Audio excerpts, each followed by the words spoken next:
Kim is in Essex. Let's talk to Kim. Hi, Kim. Morning, Mike. Morning. How you doing? Well, I'd be better if this wasn't going on. Yeah, I bet. I bet. You run a small business. Tell us about it. I do. I run a coffee shop in Saffron Walden. Okay.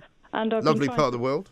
Sorry? Lovely part of the world. Yes, and I've been trying to run it as normally as possible, but I face quite a lot of harassment from the police. Right. Quite a lot of harassment from the local authority. I'm trying to treat my customers as though they are human beings and not like vectors of disease. Indeed. So you've been trying to stay open throughout, have you? Yeah, we've been running. I mean, normally we don't do takeaway, but we've had to change what we do, and we've started running it as a takeaway business, which isn't easy because I tend to cater for older, middle-aged to elderly people, and I've found it quite difficult sort of saying to my elderly customers, I'm really sorry, you've got to go and sit in the park to have your drink. It's really quite unpleasant. Yes, absolutely. And do you do food as well? Yeah, I mean, we're doing sort of, bits and pieces of takeaway food, but not our full menu because obviously there isn't the demand there anymore. Right. And so how much would you say you're down in terms of your takings? Well, it depends on the weather, really. I mean, on a nice sunny day, where probably we take about 25% of what we normally take, and on a bad, miserable, rubbishy weather day, we take about, 5% of what we would normally take. That's extraordinary. And I take my hat off to you, Kim, and people like you for just keeping going, because it must be pretty soul-destroying. It is. It's pretty miserable to sit in an empty shop that should be, full of customers, full of noise, full of people, enjoying themselves, and you're sort of having to serve stuff in cardboard cups and say, look, I'm really sorry, you've got to sit in a bench, in a park. Yes. It's just not the same. And why are the police harassing you? What's their problem? Because... well, I mean, I have to say I'm actually quite sceptical about all this, and I think my scepticism has got round, and they don't like the fact that I'm not on message. What's that got to do with them? Well, I mean, sorry, you're allowed to think what you want, aren't you? Well, I don't think I am, Mike, actually, because I've had the local authority round as well, and I have people snitching on me. And saying what, though? Saying that I'm running my business as normally, when in fact I'm not. I don't know if you recall last summer when you had Peter Hitchens on, he mentioned a coffee shop owner who had been targeted by the police.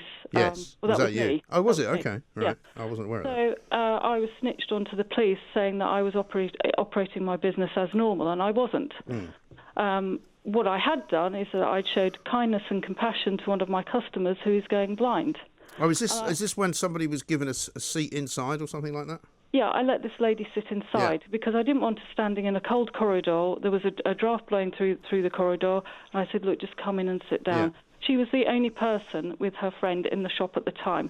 But because I showed her some kindness and compassion, I got dobbed into the police. Right. That's shocking. So that person who did that didn't understand what was going on. They didn't come in and ask me what was going on. But because I treated someone like a human being and not like a vector of disease, I got reported to the police. That's absolutely awful. I know. Just dreadful. I mean, in all sorts of ways. I don't know what I don't know what's happened to people in this country. Exactly. I mean, I am just trying to run my business. I am trying to eke out a living as much as I can within all the the constraints we're all under. Yeah. But the idea as well that I potentially might have to. I mean, I don't know if this is going to, this thing about pubs, whether it's going to extend to coffee shops as well. I don't know, where you have to ask someone if they've had a vaccine in order for them to come in. I just find it absolutely obscene. I don't think anybody's going to be made to do it. Let's put it that way. I really don't see how that can be done. I don't think the government can mandate it, and I think they haven't said that they are going to. So I wouldn't worry too much about that. I think it will be in your hands, really. Well, I hope not. But everything that the government say, we have no plans to do. Yes. Then it happens. Yes, it's like code, isn't it? Because having no plans to do it doesn't mean you're not going to do it. Exactly. Well, listen, Kim, keep the faith and keep it up, and you'll certainly get my support in anything that you do. And if you do have any problems, please let us know. Good call. Thank you very much indeed. Marie is in Castleford. She's got some business she wants to talk about. Hi, Marie. Hello, good afternoon, Mike. I've just got to start by saying thank you from the whole nation for Talk Radio, because it's the only same place that's left in the whole country. I think so. I appreciate that, and thanks for listening, and welcome. Tell us your story, Marie. So basically, I'm a landlord. I own commercial property and residential. Right. And I'm not a greedy landlord, but it's got about 10 properties. I'm a single mum, and I have it so I don't have to claim any benefits or anything like that. It's what I live off of. Right. And I just wanted to comment, not particularly on the small business owner that you had on, the lady with the coffee shop, but it just antagonised me, did the call, because the small business grants that have been given out by the government, these people have had tens and tens and tens of thousands of pounds this year from the government, and nobody makes any light of it, and they're not paying no rent. They're just using it just to live vida loca, really. Last year, I had a tenant. My shop's currently empty, but the new scam is that they set up a business, claim the small business grant, and then they abscond with it. And nobody's doing nothing about it, Mike. I can't. We've set up a petition online to try and raise awareness of what people are doing, and they're just setting up these shops, like from poor landlords like us, negotiating a 3 months rent, which, you know, they do. They'll say, could you give me this month for free to get my shop, you know, all ready and up and running, which is, as a landlord, you're desperate, so you'll say yes. Right. And then they use that month to get the shop into a business, register with the business, with the rates department, and some small shop owners are getting up to £80,000 in grants. And then what, they take that, they get all that in one go, do they? Yeah, they don't even have to prove what they're doing with it. It's just to accommodate. It's basically based on the rateable value of the property. So the area of the property, you get more money.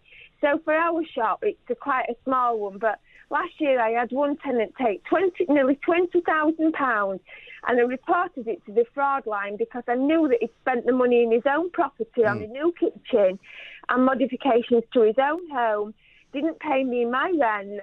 And he had to prove nothing to the local. I've made the rates department aware of what people are doing, and nobody cares, mate. No. That's amazing. Cares. What? So they can't be bothered investigating? It's too much like hard work. What's the story? I don't know, Mike. I don't know what's going on behind it. I don't know whether. But what I just said to Izzy is, everybody's kind of got on this tangent this year of just playing their own fiddle. And it's like, you know, I'm really destitute, and nobody's actually telling you the truth about what they are getting. Everybody's just got on this tangent of what they're not getting anymore. Yeah, I know. That's shocking. And are you surviving, Marie? Are you going to be okay? No, absolutely not, mate. No, I'm disabled, so I'm at home with my daughter. She's my main carer. We have not had one penny. And I've just said to Izzy, you know, I'm shielding, so I've had more gas, more electricity, you know, because we're in all day, every day. So we've had to use more electricity, more gas, because we've got the heating on all day, not getting out anywhere. And these people, but as I say, mate, I'm so desperate to rent it out. Yes. There's nothing I can do. Right. The government, with the residential property that I own, that should accrue £550 a month. But obviously the government has said that they don't have to pay it. You know, if they've been furloughed or they're not able to work, you can't evict them. You can't do anything about them not paying the rent. And everybody just thinks that landlords have got, like, a stream of properties, you know, really wealthy business people that, you know, that don't care about tenants. And it's just not the truth. There are a lot of people, you know, but you see, Mike, because I own the property, it's classed as an asset. So therefore, I'm not eligible to get universal credit or anything like that. Because even whether the property's yielding a rent or not, the government don't take that into account. They just see it that you own the asset. Yeah. That's so awful, isn't it?